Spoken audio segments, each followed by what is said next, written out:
Hello guys, welcome back to the channel. In today's video, I'm going to show you how you can change your skin tone in Dress to Impress. Okay, let's get into it guys. Here I have entered the game in the Dress to Impress and I'm going to show you how we can change our skin tone.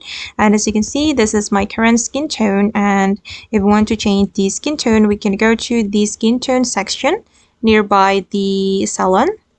And we can go to this section, as you can see guys, and then we can click on this heart icon to change the skin tone. Wait, just tap on that, and here you'll be able to change your skin tone. You just need to select the skin tone that you like. I'm just going to choose this one. Alright, and you can move from the skin tone section after the time is up. If the time is running, you cannot move. Okay, and as you can see guys, that my skin tone has been changed.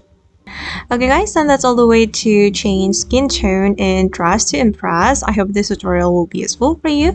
Thank you so much for watching, and bye!